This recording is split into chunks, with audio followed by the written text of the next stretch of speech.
Good evening. My name is Joseph Berger. I am the Theater Operations and Events Manager at Film Forum, an independent, non-profit four-screen cinema in Manhattan's West Village.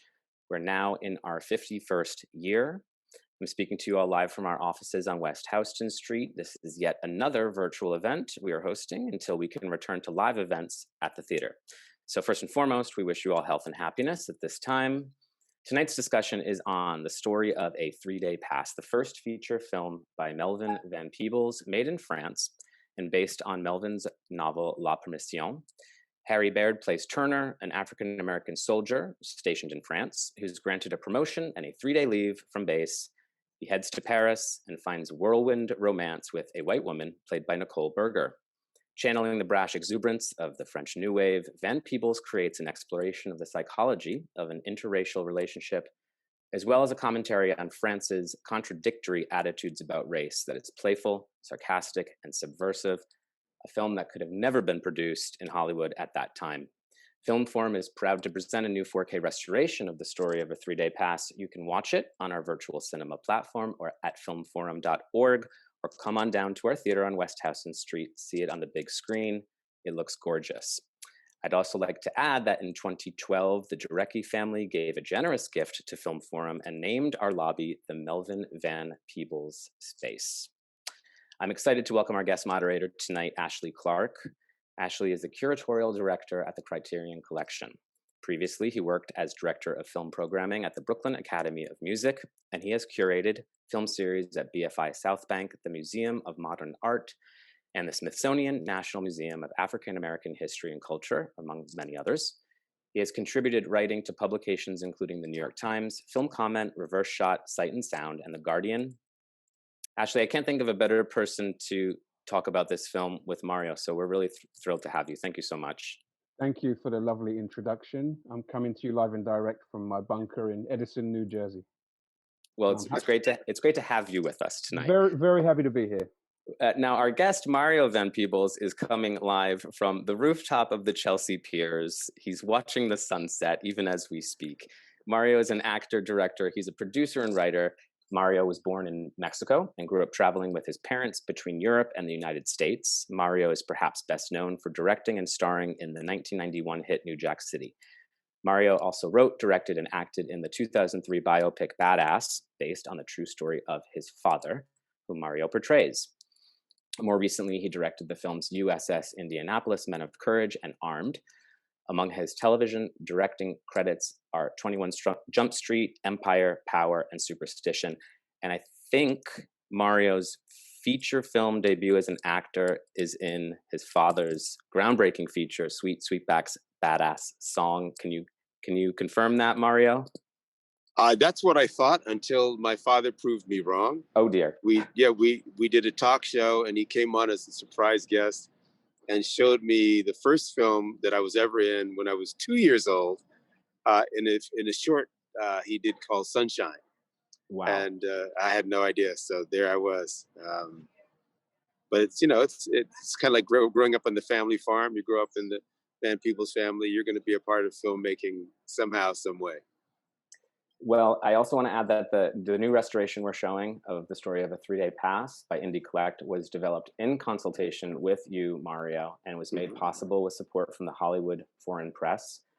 That's all from me. I'm going to leave the conversation to the two of you gentlemen, and I will see you both in about 45 minutes. Have a great conversation. Thank you, man. Good Thank intro. you, Joe. Yeah, that was a great introduction. Yeah. It's so lovely to speak to you at Magic Hour. It looks beautiful there. It is. All I need is my glass of wine, but seeing you with your beautiful fro is just as good, brother. Thank you.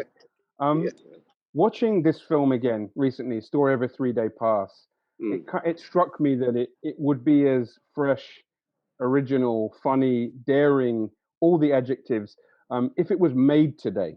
I think, and that has been borne out in the way that people have written about it, and really it struck people as a real discovery. What is it for you about this film that makes it feel so fresh in 2021, even though it's over 50 years old?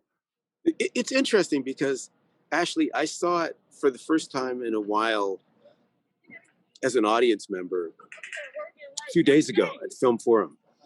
And I enjoyed the film on new levels. You know, I'd been seeing it in pieces before, of course, and I saw it as a child when my dad represented France as the entry to the San Francisco Film Festival in 1968 with the story of the 3-day pass. But that struck me the same thing, that there's a French saying, le plus ça change, le plus la reste le même. The more things change, the more they stay the same. And we also say history doesn't always repeat itself directly, but it does rhyme. And there's something very fresh about this love story. And I think that if you look at Story of a 3-day pass, and if you were to look at She's Gotta Have It, if you were to look at other love stories, or just stories about sort of everyday people who stumble in, bumble in, fumble in to, you know, the land of Cupid, you'd find relevance here. What's interesting, though, if you take it in the context of where we were historically at that time, it's even more spectacularly avant-garde. So what do I mean by that? Well, this film was made in 1967, 1968. Now, during that time in America, you know, Black folks were referring to themselves primarily as colored, okay? And the subtext, I believe, and this is just my own theory on it, doesn't mean that it's correct, that the subtext of colored is, it's just slightly different from white. So the subtext is, you're white folks, we're just colored, you know? We're not that different. Let us have a slice of the American pie. Let us have a seat at the table. You know, maybe we can't be in the room where it happens, but maybe we can be near the door. I don't know. You know, we're just colored, man. Recognize our humanity. And so what does that look like in terms of civil rights movement? That would be Dr. King, who says, you know, we must have freedom by peaceful means. And Brother Malcolm says we must have freedom by any means. And what would that look like in cinema? In cinema, it would be around the same time, close to when Hollywood's making films like Guess Who's Coming to Dinner? And fine film. But what the subtext of the Portier character says, and he's an upstanding doctor, he's smarter than, you know, all of us are, is that this guy is dating a white girl who works at a shop, and he's a doctor. But the equivalency that's there is, well, because she's white, they're even. You know, there's an equivalency. So what we were saying by colors, we have to be the best we can be. We've got to be Diane Carroll and Harry Belafonte and Portier and the best and the brightest of who we are. Please recognize our humanity. Now, of course, after they killed Dr. King, who says freedom by peaceful means, and they killed Brother Malcolm, who said freedom by any means, colored people gave up color and said, hell with that, we're going to be Black. The subtext of Black, of course, is it's opposite from white. So suddenly we go from being colored to saying, man, forget trying to fit in, forget asking for a seat at the table, forget trying to sit at the lunch counter, forget it. Power concedes nothing without demand. We're going to have the Black Panthers. We're going to have afros like yourself. We're not going to try to straighten our hair. We're saying Black is beautiful. We're not saying Black is beautiful at the expense of white. We're not saying white's not beautiful. We're not saying brown is not beautiful. We're saying Black is beautiful too. Just like now we say Black lives matter. We're not saying other lives don't matter. We're saying that Black lives matter too, right? But just saying we want an equivalency is to some degree revolutionary. So when folks suddenly say, well, Black power, you didn't have Black power on the screen. And Melvin Van Peebles comes along in 1971 and makes Sweetback. And for the first time, we see, you know, Black power to some degree represented on the screen. And that's why the Black Panthers loved it. But back to what I was saying, during this period of colored, we were depicted in cinema as the best we could be, is sort of aspirational. Like we're just the best we could, the brightest, we sit up tall, we're just the best, most well-mannered, please let us in. And at this time in France, Melvin Van Peebles is making a movie about a brother who's just an ordinary cat.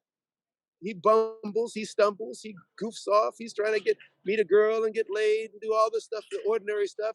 And an ordinary woman, she's trying to do her thing. And he clearly gets the joke of humanity. And so what's interesting is that in 1968, when America's trying to do this and be colored, Melvin's just making a movie, say, hell with that. I'm just gonna make a movie about two regular folks doing their thing. And in that way, it's incredible. It's got a vulnerability to it. It's got a sort of very naked, almost a bittersweet quality to it. And I found myself watching, going, oh wow, they're raw, they're real, they're like you and I. There's moments that you almost feel embarrassed because it's so real. It's so like, oh God, I've done that, I've thought that. Maybe I didn't do it, but I sure thought about doing it. Do you know what I mean? And the guy's not cool. The brother is not cool. You know what I mean? And she's not cool. And so it's great to see real vulnerability on the screen that is not trying to be anything for anybody else. And Melvin makes the film. He makes the film he wants to make. And that's my dad, man. He always, I don't know that he's ever succumbed to external pressures. And he's never outsourced his sense of self nor his artistic self to outside forces. He said, nah, I feel like doing the camera just this way. And I don't need a reverse because I want to just see what I want to be in that character's mindset that's experiencing this. There's a freedom, right? People There's imitate a freedom it later on, and there's a freedom to it, man. So that's I know that was a long ass answer, but those are some of the things that struck me. You know, as his son sitting there in the dark room watching this movie, going, "Wow, this feels very now, very original." Well, very auteur. You had a early start working in your father's films. You were intimately connected to that landscape, right? So you're maybe 9-10 years old when this film is made. Can you tell me some of your recollections of what it was like for this to be? When 3-Day Pass was made? Yeah. What were you thinking when this film was happening? Oh my goodness, I must know. Oh, dude, I was. Gosh, I must have been 7. Yeah, I was a kid. I don't have much memory of it, honestly. What I do know is this: when he came to the San Francisco Film Festival, because my parents were separate, and at that point, my mother and I and my sister were living in San Francisco. He came from France as the French delegate to the San Francisco Film Festival, and he loves telling the story of going up. There was a little lady at the airport who was feeling very important, and had a little sign that said Monsieur Melvin Van Peebles, and he describes her as having blue hair, and he walks up to her, and he's got a long black leather jacket and his fro and his mustache and a cigar, and he says, "Yo, how you doing?" And she goes, "Please don't bother me. I'm waiting for Monsieur Melvin Van Peebles." he goes, wait, so that's me. And she's like, "No, leave me alone." And finally he goes, "No, c'est moi. Je suis Melvin Van Peebles." And she had no idea that Melvin Van Peebles was black. They thought he might be Dutch, but that he was American, let alone a brother from Chicago. They had no idea. So they pick him up in a limousine. They take him to the Fairmont Hotel, where a few years earlier he wouldn't have been allowed to stay. They take him to that hotel, and on the way he sees a couple of Black Panthers, and he pulls the car and says, "Hey, stop! There's my cousin." So he takes a couple of people in the car with him, because why not give somebody a lift? And I saw my dad at the film festival, and I watched the movie there. And what hit me was, to some degree, it's inspired by my parents. My father was in the military, was in the Air Force. My mother came to stay with him at the base. My mother is German and French and British, and very blonde. And you couldn't have a woman stay at the base if she wasn't your relative, so they pretended to be cousins. And that ruse didn't work very well. Although my mother said, no, her maiden name, she said, that's my slave name. And her and Melvin just had a great time, and they would make out underwater in the pool because they were athletes. And that ruse worked fine until I started to come along. And then my father had broken the cardinal rule, which is don't become too valuable at a job you don't want. He'd become one of the best navigators. They kept winning the bombing competition. So after his tour was up, he said, let's get out of here. I don't want to find myself re-upped. And so they went across the border to Mexico, and they had their boy, and that's how I got the name Mario. How many brothers do you know named Mario? Well, I was born in Mexico, and so there you go. So to some degree, 3-Day Pass is probably inspired by my genesis in a way, right? Yeah, and hearing you speak, you said he was the greatest cable car driver. He was an athlete. The list of things that your father has done and done to such an amazing standard. You can kind of skip over things like he adapted this film from his own novel, which he wrote in French. How many guys from the south side of Chicago take their wife and their 2 kids on a boat and try to convince the Dutch that they're Dutch, because you got a name like Van Peebles. Go to Amsterdam, then scoot over to Paris and learn French. You know, he's a pretty amazing cat. He's a pretty amazing dude. And the cool thing about him is he never let any of the isms make him bitter. Lookism, sexism, racism, classism. He felt that if you allowed anything to make you bitter, you affected your art. That you didn't want to do that. So he's always seen good allies in all colors and good love in all colors. And that's what I think, again, in 3 Day Pass, you get the sense of that. Like when the brother has his fantasy about the French girl, he thinks he's on some Bridgerton thing. You know, he's got his sleeves flowing and he looks all noble and he's coming home on his horse. And that's his fantasy. And then he goes into her fantasy and she's running through the jungle on some jungle fever thing. You know what I mean? So he doesn't just do it from the black guy's POV nor the white girl's POV. It's the human POV point of view. And I think that's one of the things that I admire and you know, about Melvin, is that he's traveled enough. I remember early on, he said, son, when you travel, you see that we suffer from global tribalism. And what do I mean by that? Is if you go to India, you see where everyone's brown, but they kill each other over, I'm Hindu and you're Muslim, right? Go to Ireland, the Irish and the British, they all have a cute accent, but they kill each other over, I'm Protestant, you're Catholic, I'm Irish, you're British. They kill. Japanese fight the Chinese. Do you know what I mean? Chinese fight the Japanese. You know, in Africa, we have infighting there like crazy. So you see that if we're all purple, the truth is we divide over, I'm West Side purple, Crip purple, your blood purple.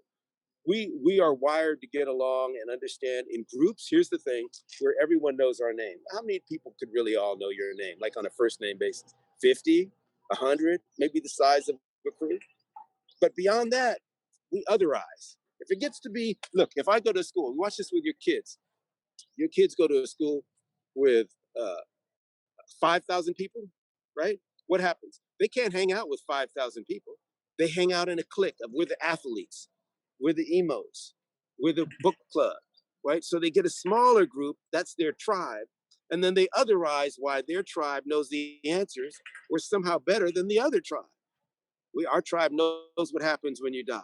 Our religion's got more followers than their religion. You know what I mean? We're the chosen people and they're not. So we tend to otherize. So when my dad understood that, so he's like, oh, okay, so in America it might be divided along the lines of socioeconomics or black versus white or whatever it is, but that happens all over the globe. So fight it, but don't take it personally. Mm-hmm. You feel me? Yeah. And to follow on from that, you know, there is the great humanity in your father's work, but importantly, there's a lot of humor, right? Story of a 3 Day Pass has a lot of complicated things about race and sexuality. There's a lot of anxiety in the movie, but it's very funny. So can you talk about the importance of humor to your dad, to that film, but in his work and life in general? Well, I think that film, 3 Day Pass, and of course, Watermelon Man, which is his subsequent film that he made at Columbia Pictures, where I got to be a PA on the set of that. Humor's interesting. You know, there's different kinds of laughter. And we laugh differently when we're in a group of people than when we do individually. I don't know many other animals that laugh like we do. And someone said to me once something brilliant, which is that we all smile in the same language, you know, and I think we all laugh in the same language. And I think that humor is very powerful. And I saw him use that in his work, in his life as well, not just on his film, but in his life, he would joke. Here's the other thing. I'll tell you a little story. So when my dad decided, he said, you know what? My legs are getting flabby. I need to be in better shape. My sister and I looked at him and he said, okay, what are you going to do about that? He said, yeah, I've been working to, you know, be a director and doing all these things, but I've forgotten to take care of my body. You know, and he's a pretty well-built guy. He said, I'm going to go out and get in shape. So he said, okay. So he said, I want to do something where I don't need anybody else to do it. I don't want to wait for someone to play tennis and have an excuse when they don't show up. I don't want to wait to go to a gym and have an excuse when the gym is closed. There's always going to be a street, so I'm going to be a runner. There's always going to be a floor, so I'm going to do push-ups. So he would say he had a very Spartan mentality, right? So he couldn't, because he knew he had multiple Melvins, and I'll tell you what that means. So he said, I'm gonna run a mile. He'd run a mile, and next thing we know, he's running 5 miles. And one day, my sister and I, he said, have brunch with me. I'm gonna run a marathon. A marathon's 26 miles. So we meet him. We have a nice fancy brunch, a bunch of people there. He's gonna run a marathon, and he gets up, goes to the washroom, and he doesn't come back. So we're sitting there, and finally we hear someone whimpering under the table. So we pull up the tablecloth, and there's my dad laying under the table in the fetal position. I said, Dad, what are you doing on the floor? He goes, I'm scared. I don't want to run no damn marathon tomorrow. I'm scared. He wasn't afraid to show you punk Melvin, vulnerable Melvin, revolutionary Melvin. You know, he had a badass Melvin, a tough guy Melvin, a tough dad Melvin. He had multiple Melvins.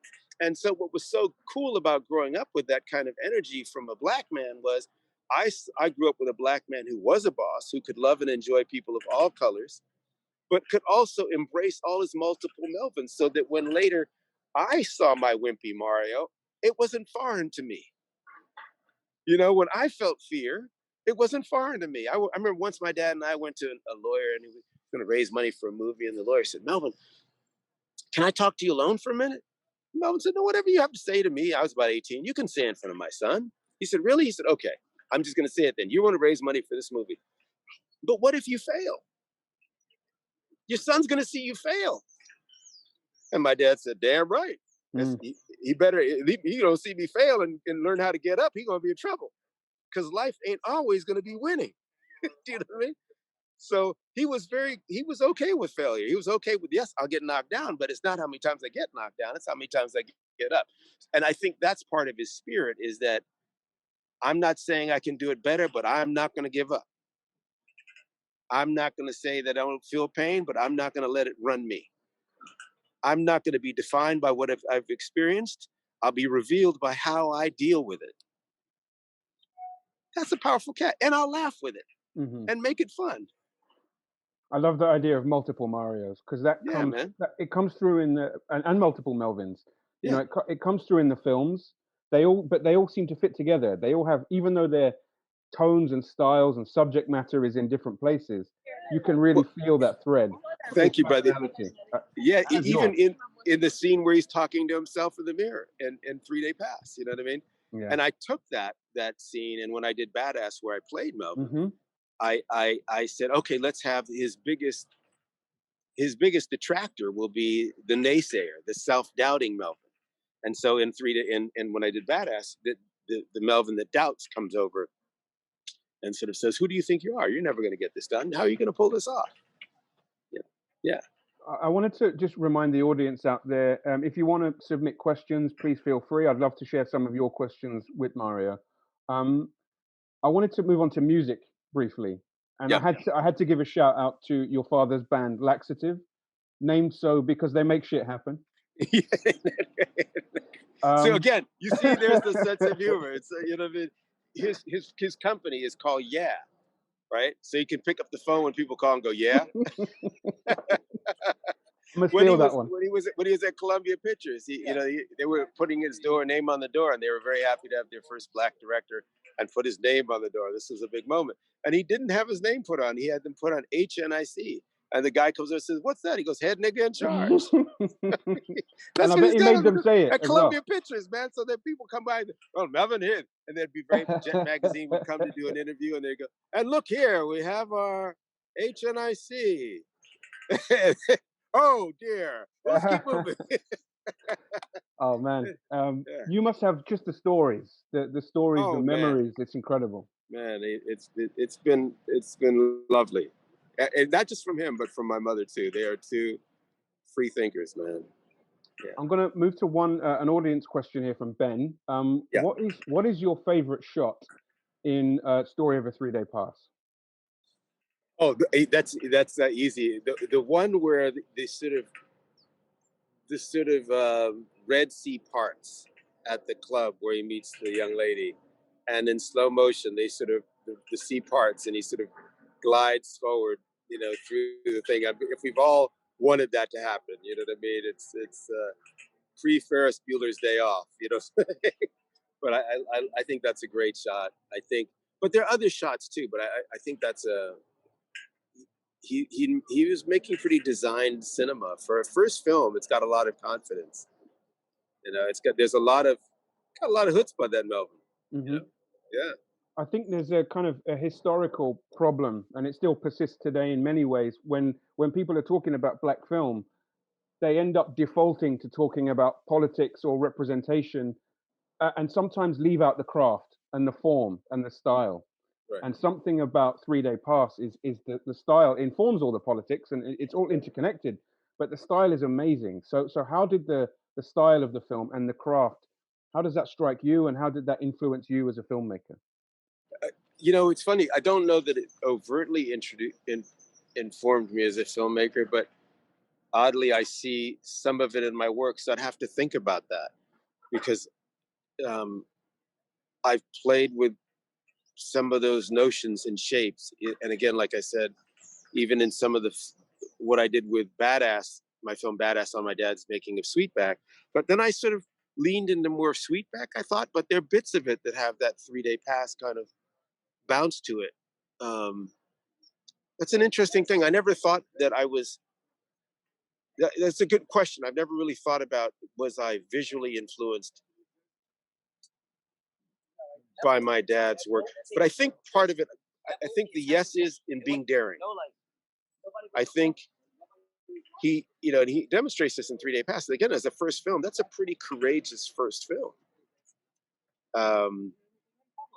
I'm directing right now the Wu-Tang Clan American Saga. That's why I'm here on the East Coast and spending time with my dad.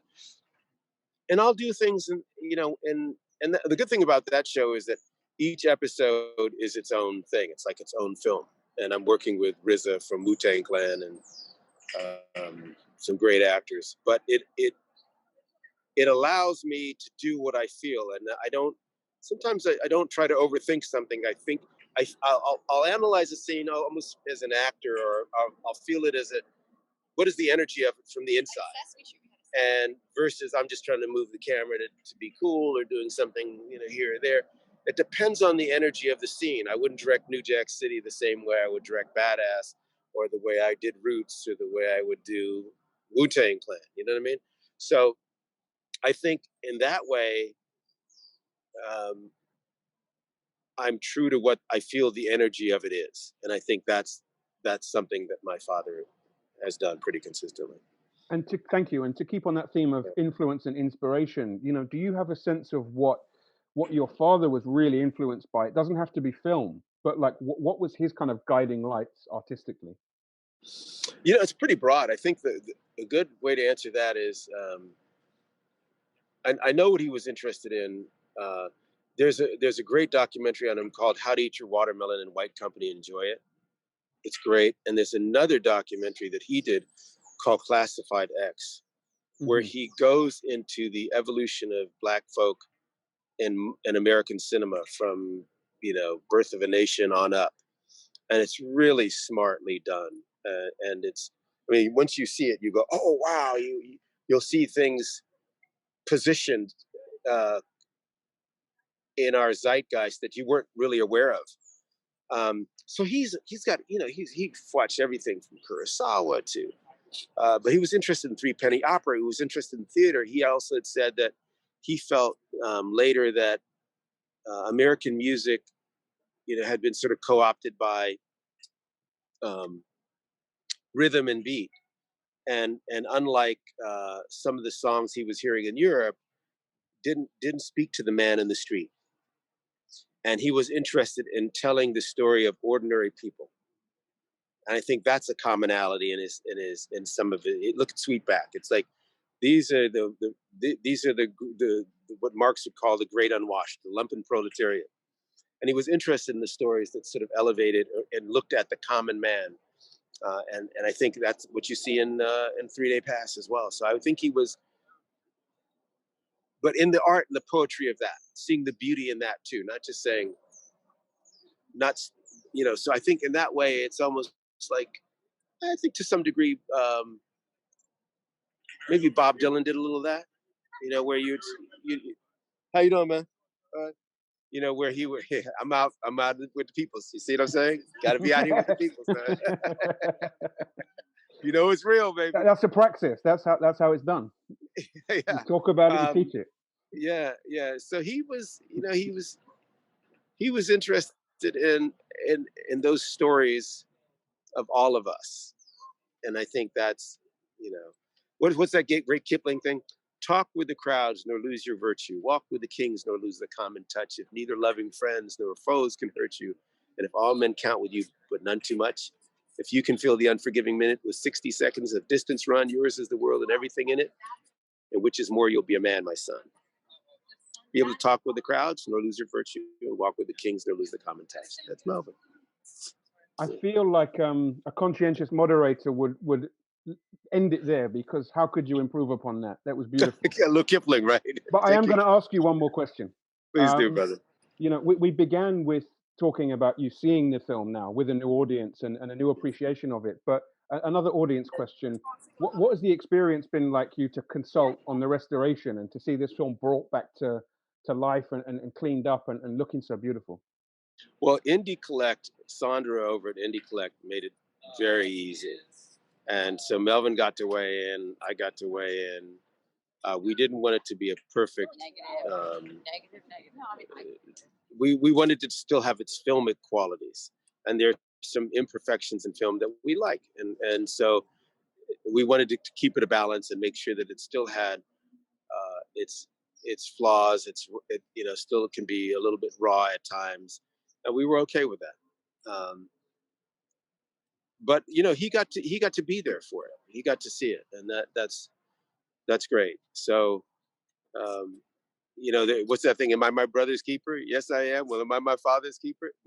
Now, to some degree, and it's been a wonderful life. If I look back at it and I go, wow, my dad, maybe gave me my first lines in a movie, and maybe I gave him his last lines in a movie. Oh, how dope! That's beautiful. How cool is that? To say thank you. And what was that experience like for you of portraying your father in Badass?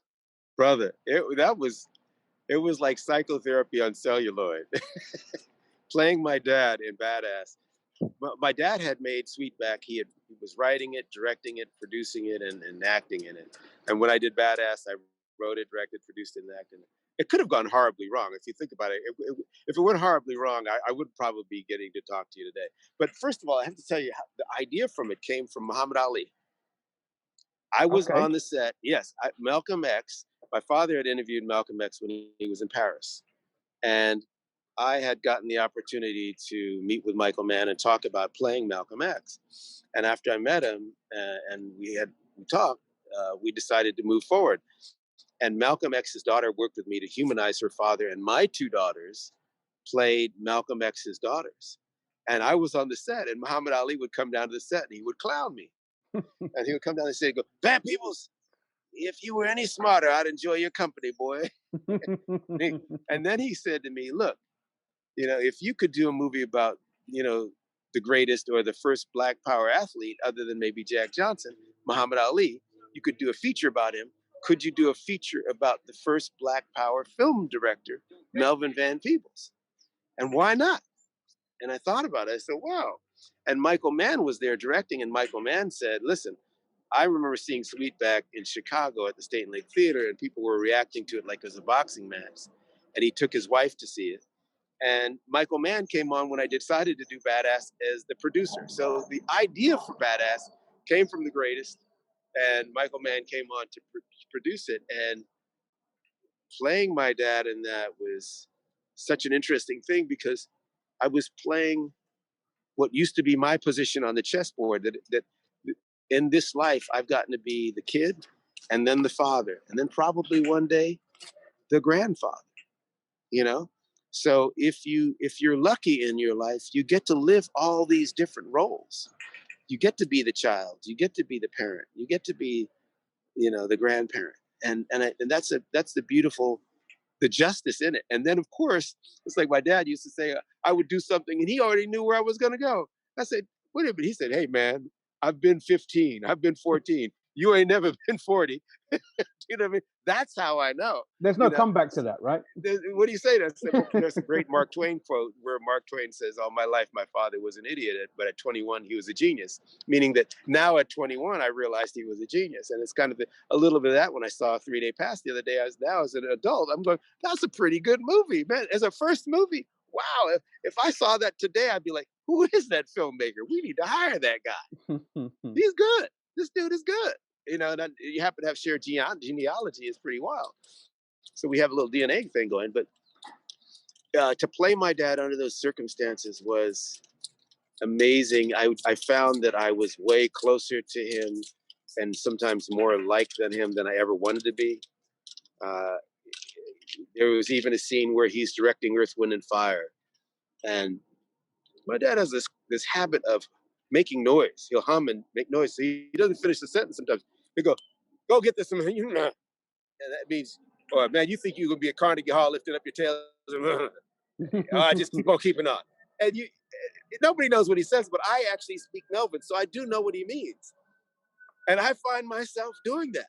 So, and when he was directing and the music, I will take that horn and go, and he'll tell somebody like that and communicate, but I get what he's saying. And so I find it very easy to speak that language. And it's funny now, sometimes people catch me when I'm directing. The other thing, it's like when I'm directing, I make these faces. And I realized it's like when you feed a baby. You know, when you feed a baby, you hold a spoon, but you kind of make the face. You make the face that you want the baby to make to get the food. I know right? all too well because I have a 2-month-old. So There you go. I've been Well, making when I'm that face a lot. directing at the monitor and the actor's doing something, I start doing this and I'm acting out at the damn monitor. My dad does that. I said, I'm never gonna be that uncool. I mean, I'm gonna sit at the monitor and look cool. No, man, you're involved, you're alive. It's like you're right there.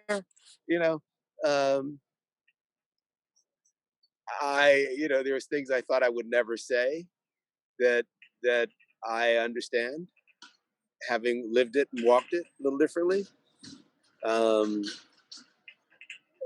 Yeah, and I appreciate it. And here's the other thing: is that my dad was a great soldier too, not just a great commander. And that was a real lesson for me. The first time I got to direct him, and he said, "Where do you want me? How can I help?" And he was right there. And when I gave him another direction, he didn't stop and explain why he was doing it this way or give me a long riffraff. He just would hop to and do it.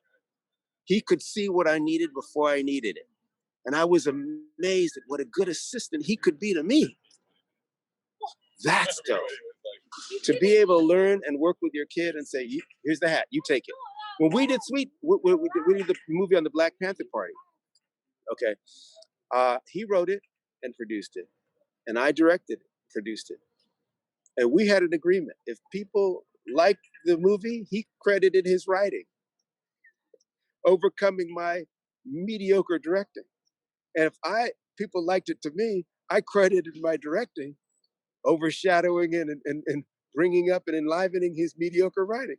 And we had a blast. He would call me the wannabe that never will, and I'd call him the has-been that never was. And we just had a great time, man. And when it won the Silver Leopard Award in Locarno, they gave the award to the director, and he came running out on stage and snatched the damn award from me. So just a fun dude to work and play with, and not afraid to make mistakes, not afraid to know some of your better ideas aren't always your own ideas, not afraid to create an environment where other people could do their best work.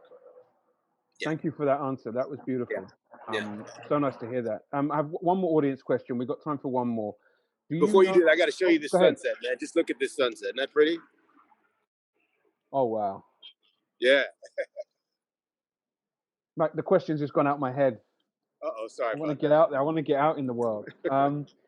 Was the film, to your knowledge, or what do you know about the film's release in Europe, in France specifically, 3 Day Pass, and how it was discussed when it came out there? That came from Emily, that question. You know what? I don't know. That's a question that would be interesting. I would love to know. I think to some degree, my dad understood that politically it was interesting that not only was 3 Day Pass sent to the San Francisco Film Festival as the French entry. But that when it won, I think he felt that the French got a little bit of a kick out of sticking it to the Americans, that the poor black guy had to go over there to make it, like Josephine Baker and a lot of expats of color from the United States who had to go to Europe. So I think they got they got a little bit of a kick out of that, which I'll credit due to them. But beyond that, I really don't know how the film was received over there. I think they might have been looking for more black trauma. Sometimes from a black filmmaker, we expect a movie about our pain or our bleeding or our suffering, and we don't expect a movie about our love and our laughter and our vulnerability and the commonality. So you're looking for, just like the fantasy, you're looking for the girl's fantasy of the running through the jungle. You might be looking for something more like that, and we're giving them Bridgerton. You know what I mean? So,